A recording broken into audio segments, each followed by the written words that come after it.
Louis Vuitton, a name synonymous with luxury, but it wasn't always that way. This is the rags to riches story of how a young Louis Vuitton went from homeless and starving, not knowing where his next meal was going to come from, to a growing multi-billion-dollar luxury brand, one of the most iconic the world has ever seen. Today I'm taking a deep dive into the incredible Louis Vuitton story, and boy is it inspirational. Louis came from a working class home, his father a simple farmer, while his mother served as a milliner. Louis' beginnings were modest and peaceful. But it wasn't long before he experienced the first tragic event of his young life. At the age of 10, Louis' mother passed away. Could you imagine being only 10 years old and losing the person who loved you most? Louis experienced tremendous grief during this period and spent many sleepless nights crying into his pillow. Trying to overcome the loss of his mother became even more complicated when Louis' father announced to the family that he was going to remarry and that the kids were to respect and obey their new mother. The future entrepreneur did not like his new stepmother, and it's claimed that she was pretty mean and commanding of Louis, not unlike the evil stepmothers found in old fairy tales. Her disdain for him sprang from a bottomless well and took the form of never-ending chores and spiteful remarks. Life had become bleak for Louis. He had to do something. It's here that Louis began to plan his future escape and decided he would discover his destiny in the City of Light, Paris. At the age of 13, he made his escape. Do you know how he did it? He walked! That's right, in the spring of 1835, Louis Vuitton hit the open road with 2 feet and a heartbeat and began his journey to Paris. With no clothes, money, or a plan, he could wait no more. The trip to Paris from his hometown Marseille took over 2 years to complete and was unbelievably challenging. Could you imagine walking for over 2 years? Louis survived his tour by taking odd jobs where he could and helping farmers and artisans that he met along the way. By doing this, Louis started taking on many jobs that helped shape his creative abilities and exploratory mindset. Although he was making the most of his experiences on the road, it was not an easy trek by any means. Louis had to take shelter where he could, breaking into farms and hiding underneath bridges to gain protection from bad weather and the criminal element. The road was no place for a 13-year-old boy, and the nights were dangerous if you weren't smart. By the time Louis made his 292-mile trek to Paris, the Industrial Revolution was in full swing. Emaciated and so very tired, Louis had finally completed his 2-year tour across the country. But what now? Louis had spent so much of his time focusing all of his energy on just staying alive that he hadn't given much thought to what he'd do when he got to Paris. That's when fate showed up in the form of Monsieur Michel. Recognizing Louis' skill and advanced thought process, he took him under his wing and offered him trainee status in his successful box-making workshop. This work was something that Louis excelled at and had a massive passion for. I know what you're thinking. He had a passion for box making? You have to remember that in the 19th century, box making was considered a noble craft, and Louis proved that he had the creative talent to make it look easy. Over time, Louis grew so skilled at box making that his services were continually in demand, including requests from the Paris elite. Louis worked away during this time and did what every great entrepreneur does. He focused his energy on perfecting his craft, not knowing that a massive career achievement was just around the corner. In 1853, Louis Vuitton was appointed personal trunk maker to Empress Eugenie de Montijo, the wife of Napoleon III. Louis held the responsibility of ensuring that the Empress's clothes were always attractively packed and ready for transport. This appointment was a significant brand move for Louis, and a huge reason why Louis Vuitton has become today's luxury brand name. You see, Louis used his time working for the Empress to create relationships with the Paris elite. Then, he used those relationships to grow a premium client list of the rich and noble. Talk about networking. In 1854, Vuitton decided it was the right time to strike out on his own. After working for years with the rich and royal, Louis recognized that he had finally earned the freedom to take his brand to the next level, and he opened his store in Paris. His company was a massive hit from day one, and after Louis introduced his unique take on stackable luggage in 1858, demand for his products only grew stronger. If you've ever traveled anywhere, chances are you're using luggage inspired by the designs of Louis Vuitton. Without his groundbreaking innovations, modern luggage could look and feel a whole lot different. Louis Vuitton was a complete success, but all good things must come to an end, and Louis' run of success was about to experience its first major setback. In July of 1870, the Franco-Prussian War had begun, and after the siege of Paris by German forces, the city was a war zone. The war moved back and forth as both sides took turns controlling Paris. With each battle, even more stores and houses were destroyed in the fallout. Things had gotten so bad for Parisians that severe food shortages were felt throughout the city, and even the Paris elite felt the impact of the lack of meat. Residents had taken to slaughtering rats, cats, dogs, and horses to stay fed. Finally, in 1871, among the bombardment of large-caliber siege guns, Louis's workshop was defaced and destroyed as the Prussian forces took the city. Everything that Louis had built was now in shatters. The loss was severe, and it felt like everything Louis had been through up to this point seemed almost pointless. The only time that Louis had experienced this kind of emptiness inside was losing his mother all those years ago. Things were grim. However, like any good entrepreneur, Louis did not let the setbacks stop him. He started re-establishing his relationships with his robust client list, and soon enough, he was able to reopen an even bigger, better store, now located in central Paris. It wasn't long before Louis started selling his luggage to critical and financial acclaim once again. For 20 years, Louis was front and center, creating luggage and boxes for the super elite. Then, finally, at the age of 70, Louis passed away. That's when his son George took the reins of Louis Vuitton and began overseeing operations.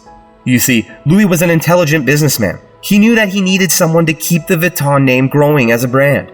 As a result, he spent all those successful years training and grooming George to take his company to new heights. A few years after his father's death, George created the company's classic monogram canvas design as a tribute to his father. This look has made millions and become one of the most recognizable brands in the world. On top of that massive achievement, George also had the vision to take Louis Vuitton global and started a campaign to change the company to a worldwide corporation. He spent countless hours traveling from one major US city to the next, selling Louis Vuitton goods from marketplace to marketplace. Oh, and did you think that Louis was the only innovator in the Vuitton family? George was responsible for the creation of trunk locks. That's right, the only reason your stuff stays in your bag when you jet around the world is straight from the brain of George Vuitton. He also opened the world's largest travel goods store on Champs-Élysées in 1914. Some might argue that this is the world's first big box store format.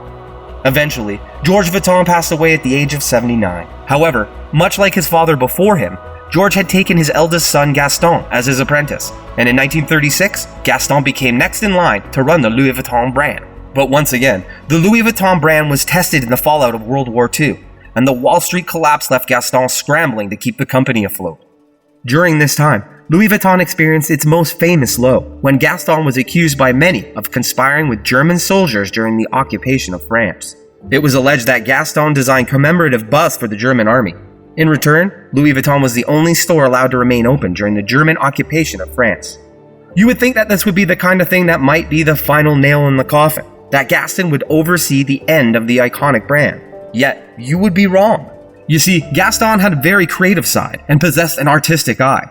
He used this ability to create brilliant and engaging window displays that demanded notice and became one of the hallmarks of the Vuitton name. He also had his father's ability to create relationships, and by using his influence with the arts and science community, he started collaborating with noted poets and artists. That's right, Gaston Vuitton rocked the world's first collabos. The desire for the Louis Vuitton brand never wavered, and as shops along Champs began to close as a result of the Wall Street collapse, Louis Vuitton carried on.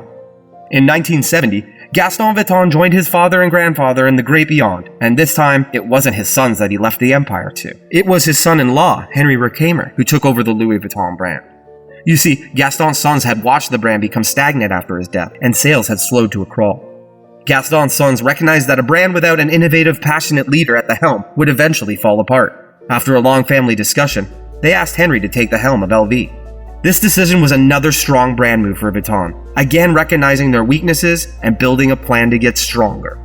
In 1984, Henry took the company public and brought Louis Vuitton into the retail landscape. He began opening retail stores worldwide, not just selling goods from the road, as George Vuitton did all those years ago. By doing so, he tapped into the Asian marketplace, something Western brands had been mostly unsuccessful in doing up to that point.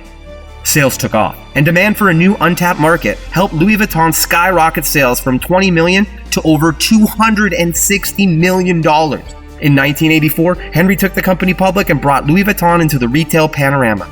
Unbelievably, Vuitton sold 100 million stock shares on release, and the company officially sold out of stock. There's no doubt that Henry had massive vision, and he had learned the power of collaboration from his father-in-law Gaston, and combined that with his business acumen to become the next great leader of Louis Vuitton. If you're the leading luxury brand globally, it only makes sense to be surrounded by brands with the same name power and uniqueness. That's why, in 1987, he oversaw the merger of Louis Vuitton, Moet Chandon, and Hennessy, a massive collaboration of three of the most influential French brands, thereby creating the conglomerate LVMH. This deal is considered by many to be the most significant power move that the Louis Vuitton company had pulled off yet. As a result, Demand for the brand was reaching a fever pitch. But as we already know, the history of Louis Vuitton is full of ups and downs. As the merger gave way to expanded opportunities for investments, Henry found himself at odds with Moet Hennessy president Alain Chevalier. Henry began cozying up to billionaire property developer Bernard Arnault to try and make Bernard his ally, hoping to seize control of LVMH. Little did Henry know, Bernard was up to some light espionage himself. He went behind Harry's back and bought 45% of the controlling interest in LVMH. Not only that, but Bernard had the backing of the Moet and Hennessy families. After a lengthy court battle, Henry lost control of the company and was forced to step down from Louis Vuitton. Sales began to slump, and the brand took a hit in popularity compared to other growing luxury brands. Louis Vuitton had lost the innovation and creativity it had produced over previous years. Once again, Louis Vuitton rose like a phoenix from the ashes, reborn under the watch of new CEO and businessman Yves Carcelle. He shared the same imagination and innovative nature that founder Louis Vuitton possessed, and he had a fantastic approach to restoring the LV brand to its once powerful prestige. He invited famous fashion designers like Vivienne Westwood, Isaac Mizrahi, and Manolo Blahnik to design handbags for the company's 100th anniversary. This concept was groundbreaking because at the time, collaborations like this never happened. 1 year later, lightning struck again, and LV introduced American designer Marc Jacobs as their first creative director. It's here that Louis Vuitton made its final push to become the #1 luxury brand in the world, as Jacobs would introduce the brand's first ready-to-wear fashion line and begin collaborating with high-profile artists like Takashi Murakami and Steven Sprouse. Jacobs would oversee expansion into watches, glasses, and other premium accessories as well. Here's the thing. Louis Vuitton from its very origins has built a reputation as being the best in its craft, with an unrivaled expertise built over time. Unlike many brands that burst onto the scene only to disappear within a decade, LV's ingenious ability to network and build lasting relationships with the right global clientele has helped them retain their iconic status over many generations. And when you add to the mix their innovation and creative design-led concepts, plus their industry-leading approach to collaborations and expansion, it's no wonder the brand has stood the test of time. As of 2020, Louis Vuitton was valued at over $32 billion. What's more, their year-over-year growth continues at around 14%. Not bad for a homeless boy that made boxes, wouldn't you say? If you enjoyed this video and you'd like more stories like this, make sure you subscribe to our channel. It's a big world, full of big stories, and we've got a lot more to tell.